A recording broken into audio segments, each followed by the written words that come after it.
Right now, you're watching 10 Tampa Bay Plus, and we are following breaking news for you. Yeah, Jeffrey Knight faces 8 felony charges with more likely to come. Let's listen in on this update. Be charged with violating navigation rules to include failure to maintain a proper lookout and failure to maintain a safe speed. The ferry boat captain, Denise Kimmerer, has been charged with violating a navigation rule for failing to have a working stern light at the time of the accident. Once we obtained enough evidence to charge Mr. Knight with leaving the scene of an accident, we learned he was in the Bahamas. We worked with Mr. Knight's attorney to have him fly back to the United States, where we took him into custody at the Clearwater Airport without incident. He was then booked into Pinellas County Jail, where his bond was set at $40,000. Our hearts go out to all those affected by this tragic accident, especially the family of Jose Castro. Our hope is that the conclusion of this investigation can be the first step in bringing closure and justice to his family and all those affected by this event. We appreciate the collaborative effort with the Clearwater Police Department, United States Coast Guard, Pinellas County State Attorney's Office, and the Pinellas County Sheriff's Office on this investigation. Our investigative team did a complete and thorough job and allowed the facts and evidence to lead this investigation. At this point, to go into more specific details about the investigation, I'm going to turn it over to Captain Matt Della Rosa. Hey, good afternoon. That's Captain Matt Della Rosa, D-A-L-L-A-R-O-S-A. Just wanted to cover some of our investigative efforts. I know I spoke with everybody in this room about 3 months ago or so when this event first occurred. There was a lot of questions that were swirling around about what was happening and what may come of that. And today's kind of that day where we get to talk about what was done, the exhaustive efforts that were put out. So I want to make sure that we address that. Our team did a unbelievably great job trying to pull a mountain of evidence together for this case. You can imagine there was numerous witness interviews that had to be completed. We cataloged about 48 witness interviews in total, which encompassed a lot of the people that were on board both of those vessels, as well as another 50 or so interview follow-ups for associated businesses, for attempts to pull video footage, all those kind of things with associated public safety agencies to pull all of this together. So our investigative team had hours and hours and hours of time put in with volumes of data to pull all this together. We conducted a reconstruction on both vessels completely, mapping it with some sophisticated technology and then reconstructing some of those crash sites digitally. We also conducted a reconstruction in reality where we were able to test drive the vessel that was in question so that we could understand the dynamics of it completely, do a complete functionality check. All of that was required so that we could conduct a thorough investigation and to be confident with the charges that we ultimately presented to the Pinellas County State Attorney's Office, which has ultimately brought us to where we are today. So I just want to commend that investigative team, which was made up of a bunch of different people from FWC, a lot of other agencies. All of it led to a very successful investigation that was fact-based, that was led by the evidence that we had, facts that we could stand on and prove so that we had a clear, competent case that could be filed with everything that was at hand. So with that, I will open to some of those questions, but I do want to talk about what the case itself presented. Can I ask you specifically about that aft light? Because Mr. Knight had earlier claimed that the aft light was not functional. So let me ask you a couple of different questions about that. Number one, how are you able to determine that the aft light was not functional given the damage to the boat and the way that that happened? Number two, does that absolve Mr. Knight of any responsibility on the waterway for what occurred that night? So I'll answer that sort of simply. I don't want to litigate the entire case here. The Pinellas County State Attorney's Office can be referred to for some of that stuff in terms of how the case will be litigated.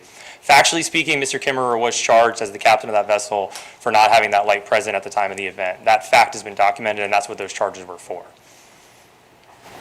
Will Mr. Knight be required to wear an ankle monitor while he's out on law? Yeah, that'll be up to the findings from the judge that once they decide what his terms of his release will be.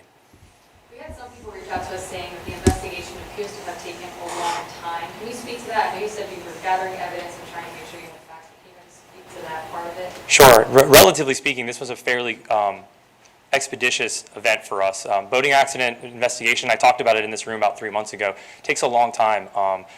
Car accident reconstruction is difficult. Boating accidents present a larger challenge. Everything sinks to the bottom. Evidence isn't readily available. You can't analyze skid marks the same way on a roadway. A lot of times we'll see a roadway closed for 7-8 hours where it's evaluated heavily for a vehicle accident. We don't have that luxury when it comes to boats. So we have to kind of build this stuff back in a different way. We got to build a complete chronology, not just of the seconds that actually led up to the accident, but even the hours and days that preceded that. We have to do significant functionality testing. We did a complete GPS forensic analysis on the GPSs that were available for all the vessels that were there. We did a lot of electrical testing, like the light that was in question, to ensure that we could understand what was and was not functioning at the time of the event. Same would be true for any kind of radar equipment. All of that has to be put together so that we can present a complete chronology of the event itself and be confident with what did occur and then apply our charges as appropriate. Can I ask you a couple of questions about his vessel in particular? Did you find any evidence the night of the accident that his boat was A, taking on water, and B, that it had a functional radar system on that would have indicated where the ferry was to Mr. Knight if he were looking at it? All right, so piecing that apart, the functionality test for us revealed that the radar system was not functioning. But we did not find any water intrusion or any significant issues that would have limited the vessel's capability to remain in place that night. Now, Mr. Knight said that he stayed on scene for a period of time. Can you speak to that period of time in which he left and how these charges resulted from that? Absolutely. So the charges themselves are for the leaving the scene. I know that question's been raised. What were these charges actually for? The charges were for leaving the scene of the accident, which resulted in death and the injury to the individuals that were there. Mr. Knight did remain on scene, and again, I'm not going to litigate the entire case. He did remain on scene for a period of time, but our evidence revealed, and a lot of 911 call evidence revealed, that there was a significant change in the demeanor of what was occurring, and there was an attempt to leave the scene, which was then tracked down. The Pinellas County Sheriff's Office ultimately stopped Mr. Knight a good distance from the scene, and the discussion he had with those deputies did not indicate any desire to remain at the scene, and that's what led us to the charges we have today. When you say change in demeanor, is that what you're talking about, or describe Mr. Knight's change in demeanor over this? Again, I don't want to litigate it all the way through, but there was a period of time where his vessel and the crew stayed on scene. There were some 911 calls made, but then that 911 call, as it progresses, you can hear a voice that says, I don't want you to say anything. There's a lot of things that are being caught on that 911 call. So with that, we felt there was a significant change in an attempt to not stay. When you add that to what the Pinellas County State Sheriff's Office encountered, there was no attempt to actually complete the exchange of information, rendering all the aid that's possible, as well as if you're looking for the ability of emergency services, all of that would have been at the scene. There was no need to actually leave the scene itself. You think we'd be here today having a press conference if you just taken responsibility from the start? I don't want to get into the what ifs. We had the facts that we are, and we filed our charges based on those facts. Now, that search warrant, I remember it saying that he was telling passengers on his boat to not call 911 or people to not call 911. Do you see any possibility of future charges stemming from that or anything to do with that topic? I feel confident with the charges that we filed. They're fully fact-based. They're based on the chronology we built, and we'll stand behind the case that we filed. Was Mr. Knight complicit with law enforcement throughout this 3-month period? It's kind of a long period. Yeah, so during that 3-month period, I know that question's come up of what was going on, why hasn't something been done. We've been working our investigative case. For the majority of that, Mr. Knight hasn't been aware of our actions. Ultimately, we've been working a closed case like we would any other case. Mr. Knight was in the Bahamas, but that was irrelevant to the fact that we were working our investigation.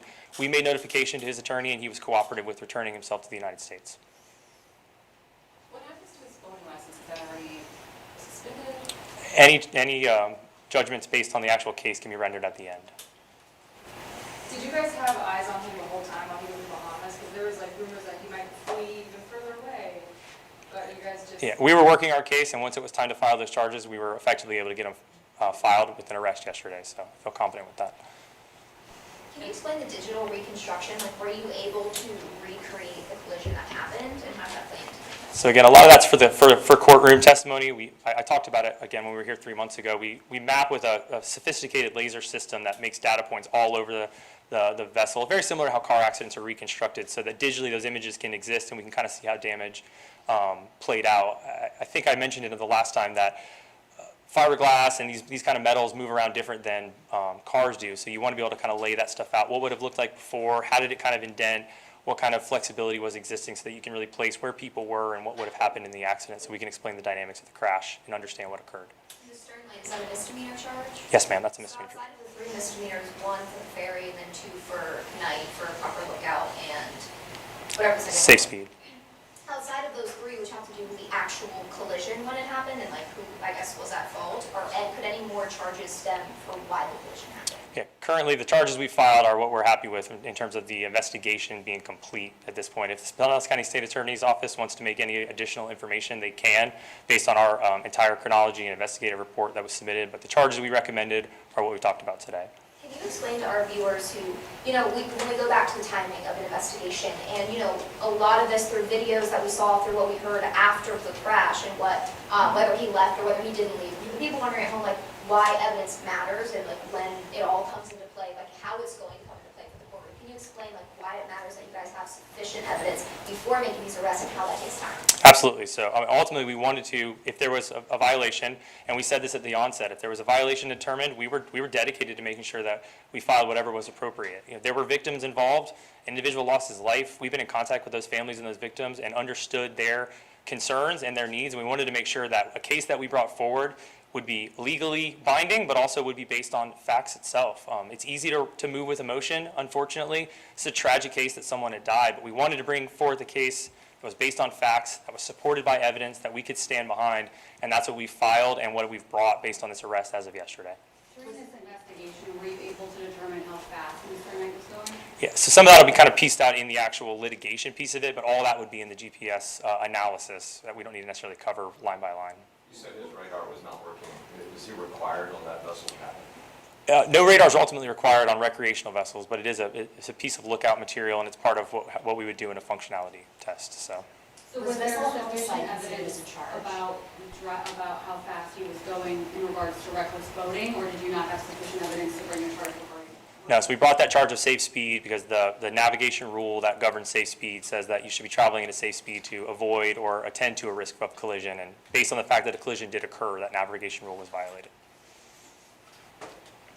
This kind of is an example of why we should be less reckless on the waterways. That's a statement that the family gave to us earlier. They said they hope that this will prevent other people from doing anything like this. Can you also speak to that? Do you think that there will be changes on the waterways? Maybe people will think twice before speeding or drinking. I mean, I know that wasn't the case here, but just being safer on the waterways. We appreciate the support of the family. They've been in contact with us. The statement they put out speaks for itself. They're dealing with a loss in their family, and hopefully these charges help bring them just a little bit of closure. So with that, I'll give Ben Lang a chance if he wants to make any statements from the State Attorney's Office, and then we'll probably close it from there. Good afternoon, everyone. I'll take any questions. Was vessel homicide considered as a charge? So we're confident in the charges that we've brought forward. We have a very good working relationship with Florida Fish and Wildlife, and that plays into the time that we've spent over the past 3 months looking into everything. We take time to compare facts and put them towards the law. We don't make emotional decisions at the office, so that's why we have the charges that we have here. Are you guys looking at charges for any of the other people on Knight's boat? I know there are 5 others. As of right now, this is what we brought forward. Mr. Knight has a history related to incidents on the water. In looking at the totality of the case, was there any evidence to suggest to you that maybe he shouldn't have had a boating license and been out there to begin with? I don't have any information on that. We're aware of the prior incidents, but again, this is a separate case, and this is what we're looking at and what we're working with. So during this time, his license is not suspended. Does that mean that when he's going out, could he use his boat again, or could he operate another? My understanding is a condition of his bond was that he was not to operate any vessels. Will you ask him to surrender his passport? I'm not going to comment on anything outside of that. And now that he is on bond, what is next? Is he going to have an ankle monitor, or does he have to be on house arrest, or no? That would be up to the judge. Right now, the next step would be his first appearance at arraignment. Can you just speak to the arrest? Like, what does it mean for you guys to know that this man has been arrested, is facing charges for this incident that left one person dead and several others injured? Well, obviously, this was a very tragic case that occurred, and we've taken the time over the past 3 months to look at everything, not make any emotional choices or reactions, look at the evidence, look at the facts, compare everything to the laws that we have, and that's how we've gotten to where we are today. Obviously, we are happy with the position that we're in, and we're confident with the charges that we're bringing forward. Mr. Knight was ultimately cooperative and did come back from the Bahamas, and so now we're starting the next leg of the case. In terms of the next part of the case, are you looking to litigate this to trial? Are you looking to pay this out? What's your next steps? So ultimately, we'd be going forward. We're filing charges. We have 8 counts of leaving the scene, and that's what we'll be going forward on, and how that plays out, we'll have to see. Thank you, guys. That's all the time we have. Thank you. Appreciate it.